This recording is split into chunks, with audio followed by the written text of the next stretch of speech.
Et bien bonjour à tous messieurs dames, bienvenue sur cette nouvelle vidéo, j'espère que vous allez bien, c'est Fukio, aujourd'hui on se retrouve, on est le 6 décembre 2022, les marchés ont tous clôturé dans le rouge d'ailleurs, là pour la plupart, à part le Nikkei, le CAC moins 0,14% à 6687 points, l'Eurostoxx moins 0,51, le DAX moins 0,72, le FTSE 100 à moins 0,61, le Dow Jones moins 1,03, le Nasdaq moins 2, le Nikkei 225 plus 0,24. Le pétrole Brent en dessous de la barre des 80 $, incroyable, moins 3%, 95 exactement. Une première depuis le début de l'année, je crois. Ouais, depuis le début de l'année, ouais, je crois qu'on était arrivé à janvier, la dernière fois qu'on a vu cette valeur-là. Le 11 d'or, 1770 $, 63. L'euro USD, 1,046. Le Bitcoin, qui remonte sur la barre de 17 067. Aujourd'hui, pas de grosse tendance en tout cas pour le CAC 40, mais Wall Street qui a énormément bougé en baisse. On est toujours dans cette attente pour la semaine prochaine de la décision de la Fed. On ne sait toujours pas de combien ils vont relever le taux. Est-ce que ça sera bien de 50 points de base ou est-ce que ça sera 75 ? Voilà, donc très attentif là-dessus.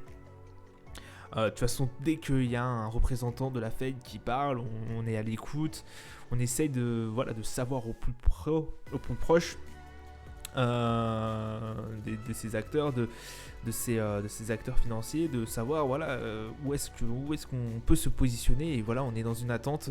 Bien évidemment, ici on a des indices qui ont énormément bougé, qui ont bien monté depuis septembre. Donc forcément, il faut que ça retrace un peu. C'est pour ça que notamment on a le Dow et le Nasdaq. Oui, voilà, le Nasdaq, on dirait, il n'a pas non plus énormément bougé, enfin énormément augmenté. Mais voilà, le Dow Jones moins 1,03. Bon, ça me paraît un peu logique. Bon, le CAC qui reste quand même sur une note basse, mais qui est vraiment assez peu. Moins 0,14%, on est à 6687, on était au plus bas à 5800, 5700, je ne me rappelle plus de tête, mais voilà, en dessous des 5000, c'est anecdotique par rapport à la montée qu'on a eue. Mais pareil pour le Dow. Pour le Nasdaq, plus compliqué en tout cas. Pour le Nasdaq, un peu plus compliqué. On n'avait peut-être pas forcément besoin de ces moins 2%. En tout cas, le CAC 40, du coup, qui n'a pas forcément bougé.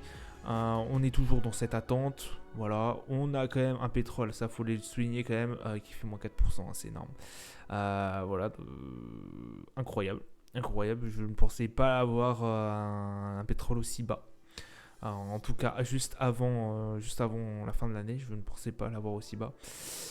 Donc voilà. Après, pas grand chose d'autre à dire.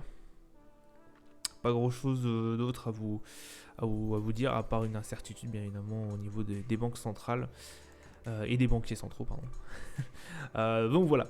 Du côté, par contre, des valeurs, ADP qui a dévissé de 12,6% après le débouclage des participations croisées avec Royal Schiphol Group. Donc voilà. Société Générale a lâché 1,62 après que JP Morgan a dégradé son opinion à surpondéré à neutre. Alors, du côté du calendrier d'annonce économique, on a eu du coup la balance commerciale au niveau du Canada. Un peu mieux, voilà, il faut le souligner que selon le consensus, la balance commerciale au niveau des US qui a été meilleure, meilleure qu'attendu aussi, pareil.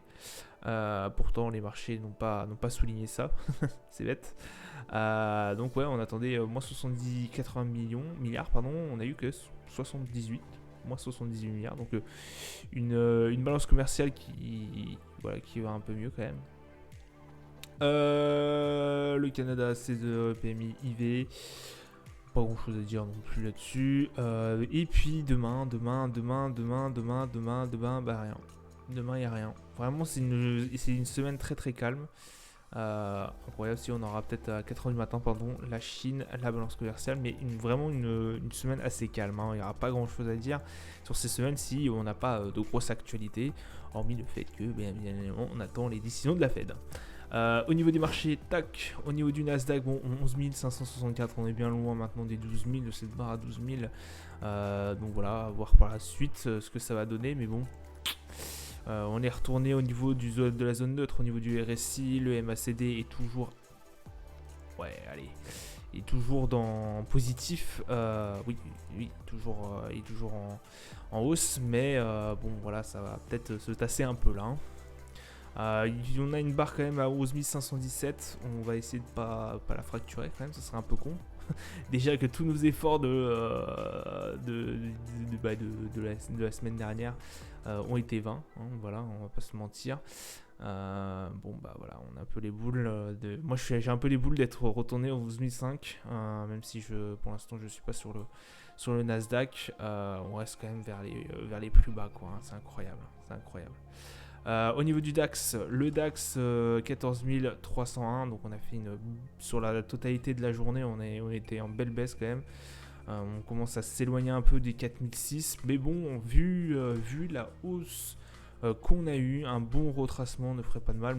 Ça me dérangerait même pas si vous voulez qu'on retape les barres des 14 000 et quelques pour après remonter, hein, bien évidemment, on espère toujours remonter. Au niveau du RSI, on va commencer à taper la zone neutre, on est même pratiquement même à la zone neutre. Au niveau du MACD, ça reste quand même une belle tendance haussière. Hein. Bon, le Brent, est-ce que je vous le détaille? Voilà, gros plongeon. Alors, on a quand même réussi en fin de journée à raccrocher la barre des 80 $ et quelques. Mais pareil, là, bien baissier. Au niveau du RSI, on va commencer à être en zone de survente. Le MACD est baissier, bien évidemment. On va pas vous le cacher. Là, ça a fait, alors la barre des 80 $ le baril a fait résistance. À voir par la suite si on va pouvoir se rebondir sur cette barre pour aller rechercher la barre des 90. Ou si par la suite, on l'a complètement breaké et on va partir ensuite en baisse vers les 75, 70 $. Je voulais checker avec vous. Ouais, ça fait un paquet de temps qu'on n'a pas vu cette valeur-là. Et oui, janvier 2022 exactement. Bravo, janvier 2022, depuis janvier 2022, nous n'avons pas eu un pétrole en dessous des 80 $. Donc incroyable quand même, depuis le temps. On va payer moins cher notre essence, on espère. Bon, par la suite, pas grand chose à dire. Ah si, alors je sais pas si je vous l'avais dit dans la vidéo précédente, celle du 5, on a eu un pétrole russe qui du coup est plafonné à 60 $ le baril. Tout ça pour bien évidemment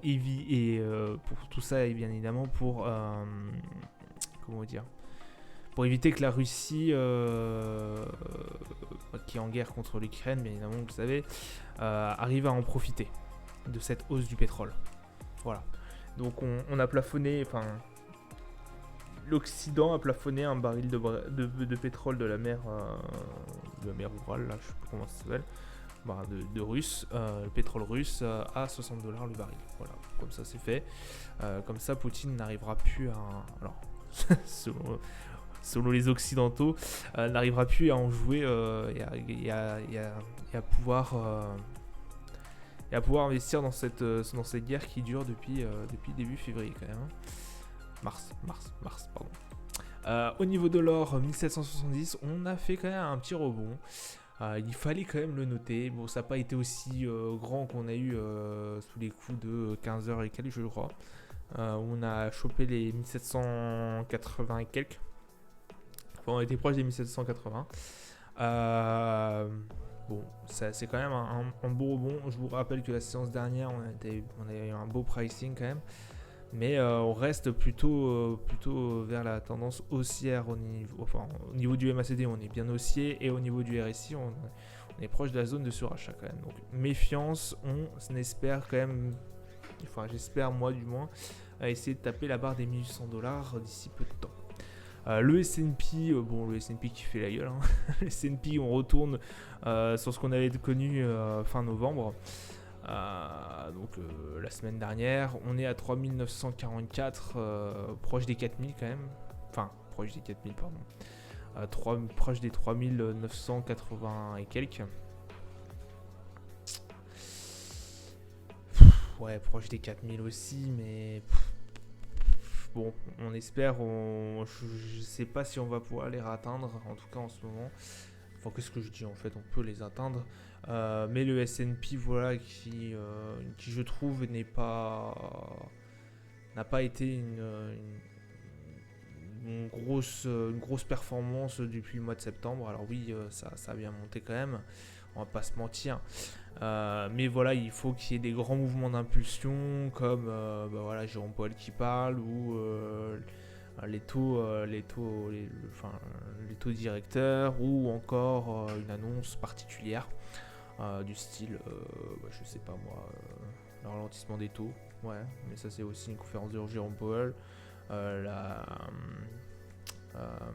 L'inflation, une bonne inflation, c'est ça en fait qui pourra bouger le S&P. Et encore, regardez, c'était l'annonce de Jérôme Powell et depuis tout est parti en vrille quoi. Depuis on a fait Core Price et derrière, donc bon, pas servi grand chose. On a toujours ce doute, vraiment ce doute qui plane au-dessus des marchés. Ils seront fixés de toute façon la semaine prochaine, mais voilà, entre la semaine prochaine et aujourd'hui, il y a quand même un petit temps. Au niveau du CAC, le CAC qui finit à 6698, il faut quand même le souligner, on est proche des 7000. On n'a pas forcément bougé non plus énormément, mais on est proche des 7000. Bon, le CAC qui reste quand même assez haussier au niveau du RSI, au niveau du MACD aussi. On est proche de la zone de survente, donc pas énormément bougé. On fera attention à cette barre des 6700 qu'on touche à chaque fois, mais que voilà, ça nous fait une belle résistance quand même. À voir si on pourra aller chercher cette barre des 6008 avant la fin de l'année. Et le Dow Jones, alors le Dow Jones, il fait la gueule. Le Dow Jones qui price pas mal aussi. Là, ça fait pareil 4 séances d'affilée qu'on est dans le rouge. Au niveau du Dow Jones, depuis l'annonce de Jérôme Powell, comme d'hab. Pareil sur les autres indices, j'ai envie de vous dire. Depuis l'annonce de Jérôme Powell, en fait, le Dow Jones, il fait la gueule. On a pété cette barre des 34 000, je vous l'avais mis, 34 164 et quelques. Qui était notre plus haut depuis le 15 août. On avait fait un beau rebond au niveau d'août. C'est-à-dire price est derrière. Là, on a fait un beau rebond. À voir si on pourrait pas repartir un peu plus haut. Ça serait sympa quand même. Donc voilà, à voir par la suite. Le Dow Jones qui reste quand même. Bon, là, on arrive proche de la tendance neutre au niveau du RSI. C'est toujours pour moi aussi au niveau du MACD. C'est toujours de toute façon. Mais voilà, prudence, comme je vous l'ai dit, ça a pratiquement tiré une ligne droite au niveau du Dow Jones. Regardez, là on a eu pratiquement 1, 2, 3, 4, 5, 6 séances sans retracement. C'est énorme, surtout que là si entre la première et la dernière, franchement, il y a une grosse hausse. Voilà, ça est un peu repricé là ça peut un peu retracer et puis repartir comme là quoi. Donc assez hallucinant au niveau du dos. Donc méfiance, on a quand même bien retracé, faut pas se mentir, on a bien retracé pour l'instant au niveau du dos. À voir par la suite si ça va encore tracer encore plus fort ou si on va repartir vraiment sur un autre élan encore plus joyeux. Voilà, au bout d'un moment, faut se dire que le retracement, ça dure qu'un temps aussi, et que la montée d'un seul coup, ça dure qu'un temps, etc. C'est comme ça, c'est fait comme ça. Les marchés ne vont jamais tout droit comme ça. Hormis là où, même là, regardez, ça a retracé après. Voilà. Mais on n'a pas eu de gros retracements depuis le début novembre, quoi. Donc, là, on en a eu un, voilà, ça fait 3-4 séances qu'on l'a. À voir par la suite si ça va encore retracer ou si on va repartir à la hausse. Ça va être en fonction forcément des nouvelles. Moi, du point de vue technique, on a cette barre de 34 164 qui, à mon avis, peut être que transpercée, enfin être cassée par soit une très bonne nouvelle, qui à mon avis pourrait le devenir assez vite, mais je ne vois pas forcément quelque chose un marché vraiment une tendance haussière se dégager s'il n'y a pas de bonnes nouvelles, que ce soit du côté de la Fed, que ce soit du côté géopolitique ou même au niveau de l'inflation. Enfin, voilà. Mais encore faut-il avoir ces nouvelles-là. Encore faut-il que ces nouvelles soient bonnes. Voilà, parce que là, quand je vous dis encore faut-il avoir ces nouvelles-là, c'est-à-dire que là, cette semaine, il y a, je vous le répète, que très très peu d'annonces qui vont être faites, même au niveau des indicateurs. Donc bon, à voir par la suite. Voilà, semaine, je vous récapitule ça, semaine un peu molle, un peu mollassonne, je vous avoue, cette semaine de décembre. Voilà, faites quand même attention à vous sur les marchés, vous vous faites pas piéger. Et je vous dis à la prochaine. Hein, voilà, ce sera tout pour moi. Je vous dis à la prochaine. Et puis ciao ciao.